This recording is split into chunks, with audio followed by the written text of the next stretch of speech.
तो hello guys, मेरा नाम है हेमंत सिंह। मैं आपका स्वागत करता हूं आपके अपने यूट्यूब चैनल कांते एकेडमी और हारे की सहारा बैच में।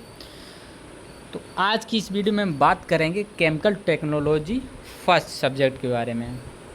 इस सब्जेक्ट पर वीडियो हम इसलिए बना रहा हूं, आप लोगों की बहुत ही डिमांड थी। तो बहुत से स्टूडेंट कॉल कर रहे थे, मैसेज के द्वारा बता रहे सर मुझे यह सब्जेक्ट एकदम समझ में नहीं आ रहा है कॉलेज में, और कहीं कहीं कॉलेज में पढ़ाया भी नहीं जा रहा है। तो मैं इसके लिए वीडियो बना रहा हूँ। तो आप सभी लोग मुझे सपोर्ट अवश्य करें, ठीक है भाइयों। तो हम यह सब्जेक्ट लास्ट यूनिट से स्टार्ट करेंगे। कई स्टूडेंट्स स्टार्टिंग के जो भी यूनिट्स हैं वो पढ़ चुके होंगे, तो मैं लास्ट यूनिट से स्टार्ट करूँगा, ठीक है भाई।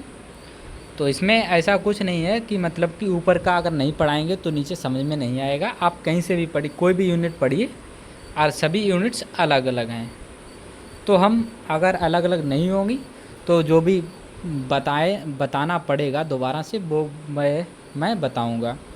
तो हम लास्ट यूनिट स्टार्ट करते हैं पॉलीमर एंड पेंट इंडस्ट्री से, ठीक है भाइयों।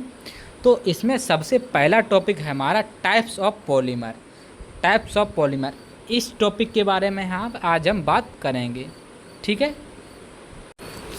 तो पहले हम देखते हैं पॉलीमर होता है क्या, ठीक है।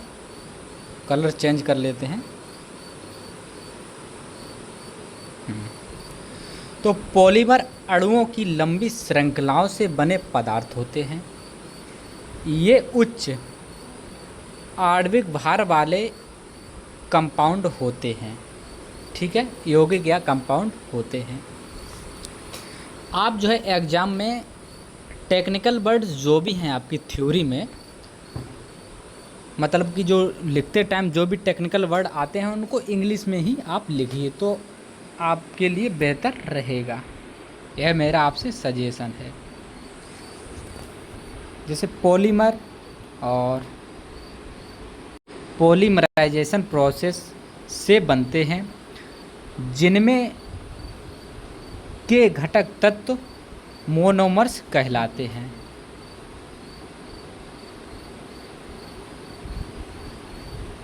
आगे देखते हैं।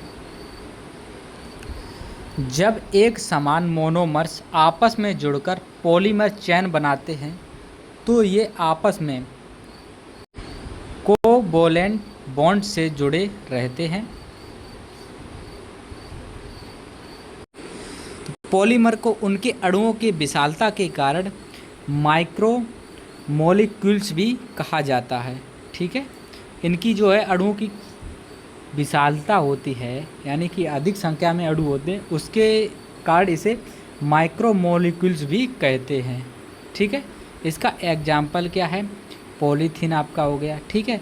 यह पॉलीमर का एग्जाम्पल है, ठीक है। आपका टेफ्लॉन हो गया, नायलॉन हो गया, ये सारे आपके एग्जाम्पल हैं पॉलीमर की। अब क्लासिफिकेशन ऑफ पॉलीमर यानी टाइप्स ऑफ पॉलीमर, ठीक है। तो पॉलीमर्स को कई प्रकार से क्लासीफाई किया जा सकता है। जैसे पहला बेस्ड ऑन सोर्स के बेस पर, इसमें नेचुरल पॉलीमर यानी प्राकृतिक पॉलीमर, ठीक है। तो ये पॉलीमर जो प्लांट और जीव जंतुओं से पाए जाते हैं, ठीक है। जैसे एग्जाम्पल इसके हैं सेलुलोज हो गया, स्ट्रेच हो गया, नेचुरल रबड़ हो गया, ये आपके सभी एग्जाम्पल्स हैं। ये हमारे नेचुरल पॉलीमर होते हैं। अब नेक्स्ट है हमारा सिंथेटिक पॉलीमर यानी कृत्रिम पॉलीमर। वे पॉलीमर जो लेबोरेटरी में सिंथेटिक प्रोसेस द्वारा बनाए जाते हैं, ठीक है। एग्जाम्पल हो गए इसके नायलॉन 6, टेफ्लॉन, पीवीसी आदि, ठीक है। ये आपके कृत्रिम पॉलीमर हैं। अब दूसरा आप वर्गीकृत कर सकते हैं बेस्ड ऑन कंपोजिशन यानी संरचना के आधार पर, ठीक है। तो इसमें संरचना के आधार पर आपका पॉलीमर पहला आता है होमोपॉलीमर, ठीक है। वे पॉलीमर जो केवल एक ही प्रकार के मोनोमर या मॉलिक्यूल से बने हों उसे होमोपॉलीमर कहते हैं। ठीक है, जैसे आपकी पॉलीथिलीन टेफ्लॉन हो गया आपका। नेक्स्ट है आपका, इसी में बी पार्ट है आपका कोपॉलीमर। ठीक है, तो कोपॉलीमर क्या होता है? वे पॉलीमर जो दो या दो से अधिक विभिन्न मोनोमर या मॉलिक्यूल से बने होते हैं उन्हें कोपॉलीमर कहते हैं।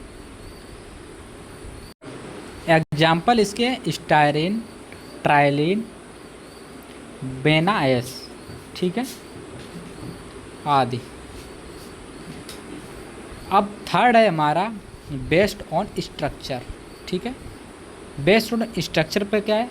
लीनियर पॉलीमर, ये आता है लीनियर पॉलीमर। पॉलीमर्स एक दूसरे से लॉन्ग स्ट्रेच चेन के रूप में जुड़े रहते हैं। इसके एग्जाम्पल हैं पीवीसी, पॉलीथीन, पॉलीथिलीन। अब इसी में बी है हमारा ब्रांच चेन पॉलीमर। ठीक है, यह बी है हमारा। यह पॉलीमर मोनोमर्स की लीनियर चेन में ब्रांचिंग के कारण बनते हैं।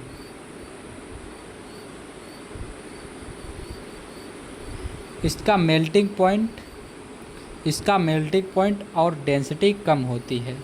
ठीक है, एग्जाम्पल जैसे LDPE हो गया आपका, लो डेंसिटी पॉलीथिलीन। अब इसी में सी है हमारा क्रॉस लिंक्ड पॉलीमर। ठीक है, इसे नेटवर्क पॉलीमर्स भी कहते हैं। तो ऐसे पॉलीमर्स जो लीनियर पॉलीमर चेन आपस में कोवैलेंट बॉन्ड से जुड़ी रहती हैं, ये बाईफंक्शनल और ट्राईफंक्शनल मोनोमर्स के रूप में पाए जाते हैं। ठीक है भाइयों, अब इसी में हमारा नेक्स्ट है, चौथा है भौतिक अवस्था के आधार पर भी हम इनको वर्गीकृत कर सकते हैं। तो बहुलक पदार्थ अमोर्फस तथा क्रिस्टलीय हो सकते हैं। ये इसके जो है टाइप्स हैं। ठीक है, और नेक्स्ट हमारा अब टॉपिक है पॉलीमराइजेशन प्रोसेस। यह टॉपिक नेक्स्ट वीडियो में हम कवर करेंगे। ठीक है, तो भाइयों अगर आप मेरे YouTube चैनल पर पहली बार जुड़े हैं तो वीडियो को अवश्य लाइक करें और चैनल को अवश्य सब्सक्राइब करें। आपकी डिमांड पर हम वीडियो बना रहा हूं, तो वीडियो को ज़्यादा से ज़्यादा शेयर करें। अगर आप मेरे व्हाट्सएप ग्रुप पर नहीं जुड़े हैं तो आप जुड़ जाइए, डिस्क्रिप्शन में लिंक दिया है। केमिकल इंजीनियरिंग कम्युनिटी में आप वहाँ पर अवश्य जुड़ें, वहाँ पर आपको ऑब्जेक्टिव टाइप क्वेश्चन देखने को मिलेंगे। ठीक है भाइयों, तो मिलते हैं नेक्स्ट वीडियो में, तब तक के लिए बाय।